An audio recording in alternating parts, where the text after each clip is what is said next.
Driver വണ്ടി നിർത്തൂ. Mister Mahesh. Hello sir.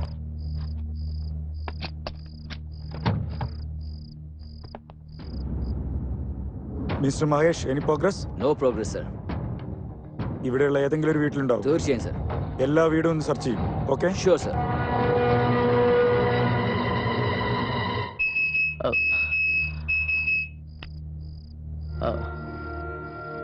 Sir, ഞാൻ ഈ ഭാഗത്ത് തിരഞ്ഞു നോക്കാം സർ. ഫൈൻ. Okay sir.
ആരാ മേളില്? ഇയാളല്ലേ ഇത്? ഇയാളല്ലേ? മേളല്ലേ? നിങ്ങൾക്ക് ഭ്രാന്ത് പിടിച്ചിരിക്കുക. ഭാര്യയെ കൊന്ന് നിങ്ങൾക്ക് കണ്ണി കൊണ്ടതൊക്കെ ശവമായിട്ടേ തോന്നുള്ളൂ. നിങ്ങൾക്ക് ശരിക്കും ഭ്രാന്തായിന്നാ തോന്നുന്നത്. എന്തല്ലോ ഞാനോ? മേളില് ശവമുണ്ട്. നീ എന്നെ പറ്റിക്കുവാ? പറ. നിന്നെ പോലല്ലോ നല്ല പെണ്ണിന്റെ മനസ്സിൽ ഒരു കൊലയാളി ഉണ്ടെന്ന് ഞാൻ വിചാരിച്ചില്ല. എന്റെ ഭർത്താവിനെ കൊന്ന് നീ ബെഡ്റൂമില് നിന്നെ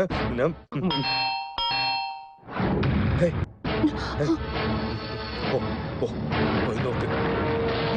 ഞാൻ വീണെന്ന് പറയാൻ പാടില്ല. ഓ ഓ ഓ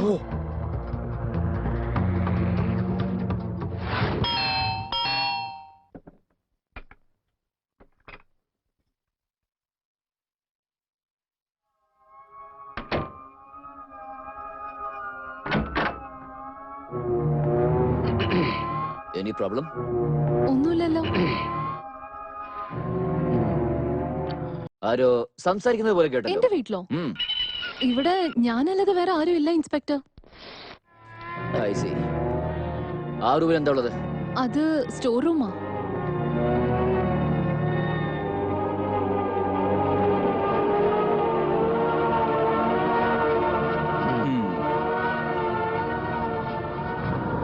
ഇവിടെ എന്താ ഉള്ളത്?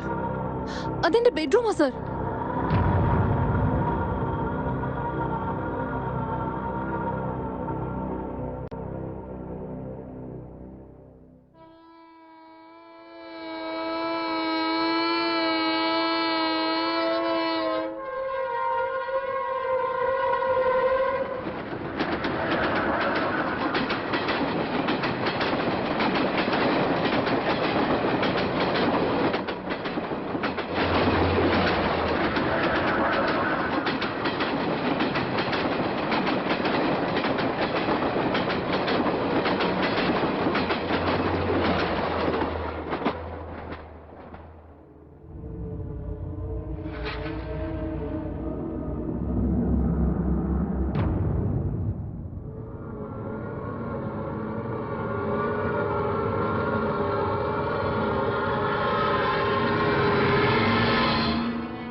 ഇൻസ്പെക്ടർ, അദ്ദേഹം എവിടുന്ന് പോയി?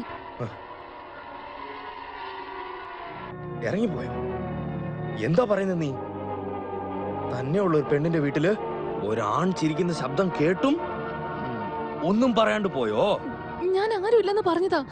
പിന്നെ എല്ലായിടത്തും നോക്കിയിട്ട് അദ്ദേഹം തന്നെ ഇവിടുന്ന് പോവുകയും ചെയ്തു. എല്ലായിടവും ചെക്ക് ചെയ്താൽ മേളിൽ നിന്റെ ബെഡ്റൂമും ചെക്ക് ചെയ്യണമല്ലോ. അവിടെ നിന്റെ ഭർത്താവിന്റെ ഡെഡ് ബോഡി കണ്ടും ചുമ്മാ പോയോ? ഡെഡ് ബോഡിയോ?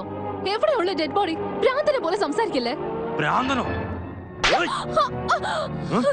ഭ്രാന്താണോ എനിക്ക്? എന്റെ വീട്ടിലേക്ക് വന്ന് എന്നെ തന്നെ തല്ലാൻ നിങ്ങൾക്ക് എന്താ അധികാരം ഉള്ളത്? നിങ്ങളെ രക്ഷപ്പെടുത്താൻ വേണ്ടിയാണ് ഞാൻ ഇത്രയും കഷ്ടപ്പെട്ടുകൊണ്ടിരിക്കുന്നത്. എന്നെ തന്നെ നിങ്ങൾ തല്ലിയല്ലേ? എന്നെ രക്ഷിക്കാനല്ല, നിന്നെ നീ രക്ഷിച്ചോണ്ടിരിക്കുക. ആ ഇൻസ്പെക്ടർ എങ്ങാനും നിന്റെ ഹസ്ബൻഡ് ഡെഡ് ബോഡി കണ്ടാൽ നീ കുടുങ്ങിയിരിക്കും. എന്റെ ഭർത്താവിന്റെ ഡെഡ് ബോഡിയോ? അതെ അതെ, നിന്റെ ഹസ്ബൻഡ് ഡെഡ് ബോഡിയാ. ഫോട്ടോയിൽ ഇരിക്കുന്ന ആള് തന്നെയാ അവിടെ ഡെഡ് ബോഡി ആയിട്ടുള്ളത്. നിങ്ങൾ എന്തൊക്കെയാ പറയുന്നത്? ഞാൻ എന്റെ ഭർത്താവിനെ കൊന്നുവന്നോ? നിങ്ങൾക്ക് ശരിക്കും ഭ്രാന്ത് മൂത്തോന്നോ തോന്നുന്നത്? ഭ്രാന്ത് എനിക്കോ? ഏയ്, വാ വാ പോയി നോക്കാം വാ.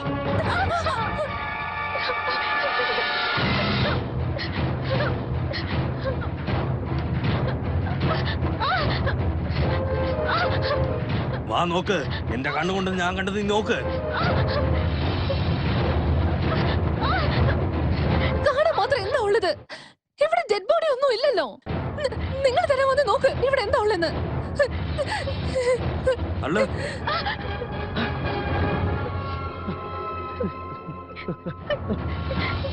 ഇവിടെ ഇവിടെ തന്നെ ഇരുന്ന്. നിങ്ങൾക്ക് ഭ്രാന്ത് പിടിച്ചതല്ലാതെ എന്നെ ഭ്രാന്ത് പിടിപ്പിക്കാം. ഭ്രാന്തോ? എനിക്ക് ഭ്രാന്തെന്നോ?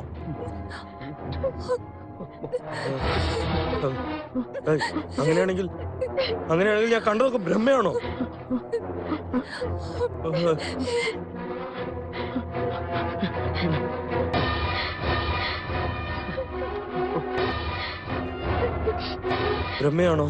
ഭ്രമയാണോ? ഞാൻ കണ്ടതൊക്കെ? അയ്യോ, നോ, ഞാൻ ഭ്രമയിൽ തന്നെ എന്റെ ഭാര്യയെ കൊന്നോ? ആ! ദൈവമേ, എനിക്ക് ഭ്രാന്തായോ?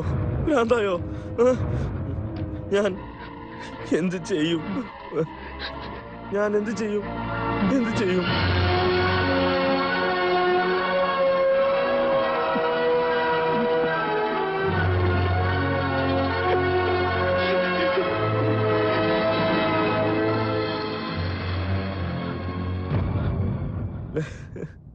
നിങ്ങളുടെ പേരാണോ രൂപ? അതെ സർ. വർമ്മയുടെ വീട്ടിൽ നിങ്ങൾ എത്ര വർഷം ജോലിക്കുണ്ടായിരുന്നു? 4 വർഷമായി ഞാൻ അവിടെ ജോലി ചെയ്യുന്നു സർ. എന്ത് ജോലിയാ അവിടെ ചെയ്തോണ്ടിരുന്നത്? പാചകം ചെയ്യും, തുണി അലക്കും, വീട് വൃത്തിയാക്കും. പിന്നെ മതി, വേറെ. മതി. ഭക്ഷണം ഉണ്ടാക്കലും വീട് വൃത്തിയാക്കലല്ലേ ചെയ്തത്? അതെ സർ. കൊല എന്തിനാ ചെയ്തേ? അയ്യോ ഇല്ല സർ, ഞാൻ കൊന്നിട്ടില്ല സർ. ഞാൻ പറയുന്നത് സത്യമാണ്. അപ്പൊ പിന്നെ ആരാ ചെയ്തേ?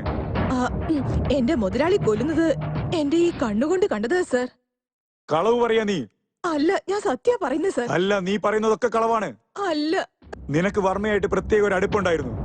അത് കണ്ട വർമ്മയുടെ ഭാര്യ നിന്നോട് ദേഷ്യപ്പെട്ടു, നിന്നോട് വഴക്കുണ്ടാക്കി, നിന്നെ അടിക്കുകയും ചെയ്തു. ഇല്ല. ഇതൊക്കെ നിന്റെ മനസ്സിൽ വെച്ചിട്ട് നീയാണ് അവരെ കൊല ചെയ്തത്. അയ്യോ, അല്ല സർ, അങ്ങനെയൊന്നും പറയില്ല സർ. അവരെന്നെ വഴക്ക് പറഞ്ഞാലും ഞാൻ അവരെ കൊല്ലുന്നു കരുതുന്നുണ്ടോ? ഒരിക്കലില്ല സർ, ഒരിക്കലും ഞാൻ അങ്ങനെയൊന്നും ചെയ്തിട്ടില്ല. സത്യമായിട്ടും ഞാൻ അവരെ കൊന്നിട്ടില്ല. എന്നെ വിശ്വസിക്കൂ, ഞാൻ അവരെ കൊന്നിട്ടില്ല. ഇല്ല, നിനക്ക് വർമ്മയുടെ മേലൊരു കണ്ണുണ്ടായിരുന്നു. അതുകൊണ്ടല്ലേ നീ കൊല ചെയ്തത്? ഇല്ല സർ, ഞാൻ പറയുന്നത് സത്യമാണ്. ഞാൻ അവരെ കൊന്നിട്ടില്ല സർ. നീ തന്നെയാ കൊല ചെയ്തത്? ഇല്ല ഇല്ല ഇല്ല, ഞാൻ അവരെ കൊന്നിട്ടില്ല. ഓ, ഐ ആം സോറി.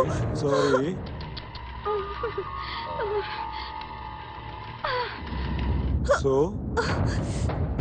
നീ കൊല ചെയ്തിട്ടേ ഇല്ല, അങ്ങനെയാണോ? ഇല്ല സർ.